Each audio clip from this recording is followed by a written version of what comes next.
Yeah, Mrs. Shashikala was admitted to Victoria Hospital yesterday around 2:30.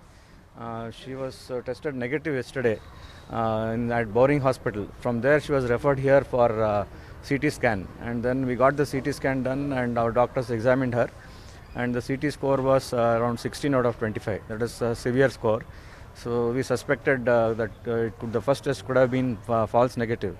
So we repeated the test, and by around 9:30 we got the results that it is COVID positive.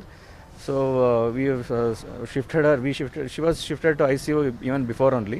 All treatment was started, and then since she became COVID positive, we have shifted her to the. There's another block where COVID patients are kept. There's a trauma care block.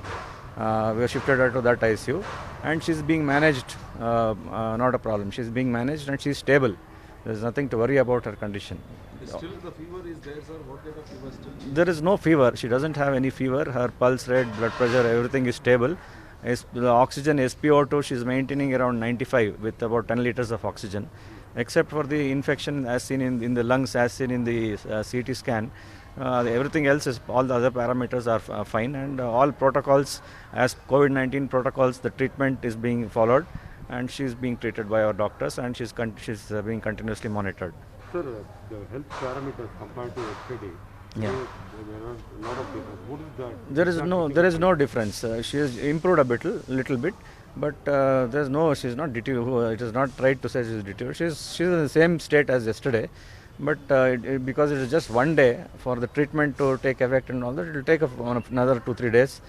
But she's definitely stable. There's nothing to worry. Is there still she is having the breathing problem, breathing struggle? Because of that lung infection, it will be there for a few days. After that, once the treatment takes effect, it will come down. How many days is supposed to be here, sir? So usually it is same for all COVID patients. It is usually around 10 days, 10 to 14 days.